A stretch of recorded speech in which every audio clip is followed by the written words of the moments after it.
Le camp ouvre au printemps 1939 pour enfermer des réfugiés républicains vaincus de la guerre d'Espagne, civils, combattants, volontaires des brigades internationales. 18 000 personnes, représentant 54 nationalités.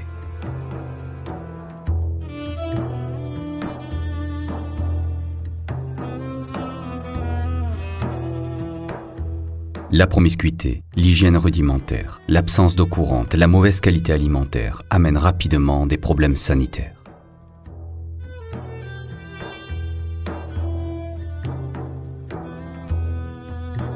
Jusqu'à la fin de l'hiver 1940, la plupart de ces internés sont peu à peu libérés, renvoyés en Espagne, incorporés à l'armée française ou encore embauchés à bon marché pour pallier la mobilisation des hommes en France.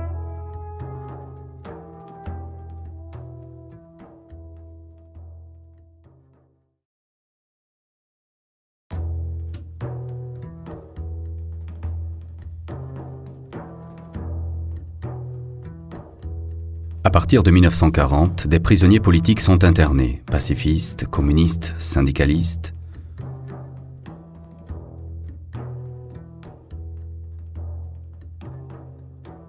Au début de l'été, après la défaite de la France face à l'Allemagne, le camp passe sous l'autorité civile du régime de Vichy.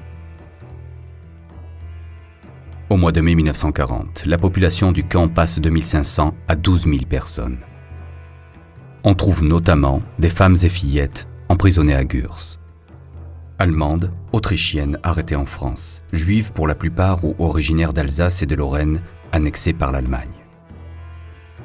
Les conditions de vie et d'hygiène deviennent lamentables.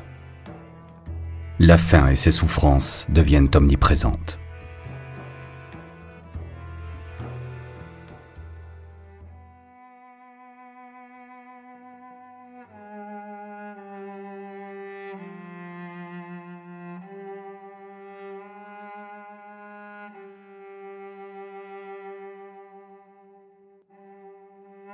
Automne 1940. Plus de 6 500 juifs allemands sont déportés à Gurs par l'autorité nazie. Hommes, femmes, enfants, de tous âges. Les conditions d'hygiène, abominables, favorisent les épidémies. La faim fait des ravages, le froid, l'humidité également. La détresse, la désolation, le désespoir sont immenses. Durant l'hiver 1940-1941, plus de 800 personnes meurent, majoritairement des personnes âgées ou très âgées.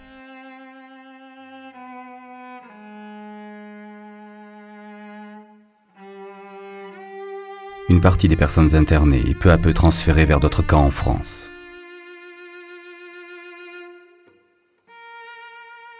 Puis entre août 1942 et mars 1943, 6 convois au départ de Gurs déportent 3 907 personnes.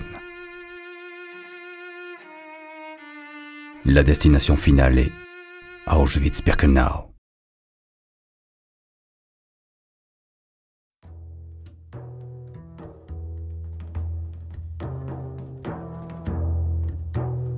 En novembre 1943, le camp est dissous par le régime de Vichy, sans pour autant être fermé. Quelques dizaines de personnes jugées indésirables au régime sont encore détenues. Nomades, opposants politiques, prostituées. En août 1944, à la libération du Béarn, tous les internés sont libérés. Puis on emprisonne encore au camp plus de 3000 personnes, des soldats allemands, des petits collaborateurs, des guérilleros espagnols antifranquistes. Le 31 décembre 1945, le camp est définitivement fermé.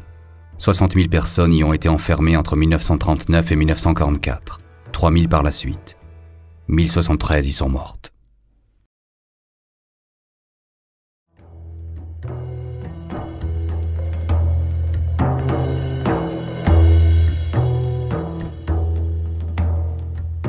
Tout est exceptionnel dans l'histoire de ce camp.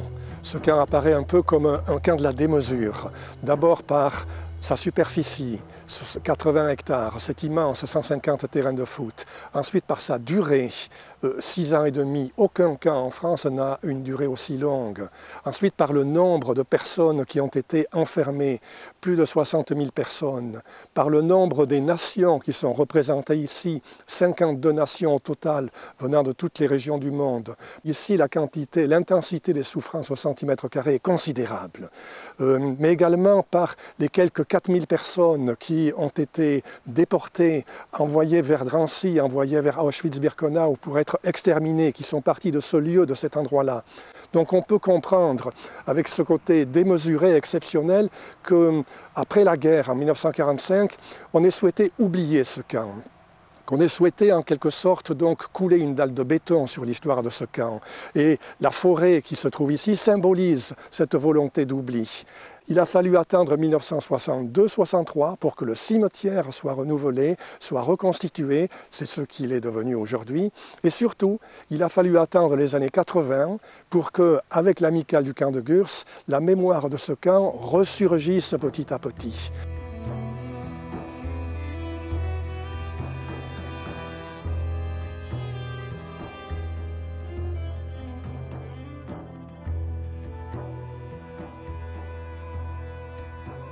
Pourquoi? À vrai dire, cette question est la question lancinante. C'est la question, dès que l'on pense à Gurs, on ne peut pas cesser de se demander, mais pourquoi? Comment cela s'est-il?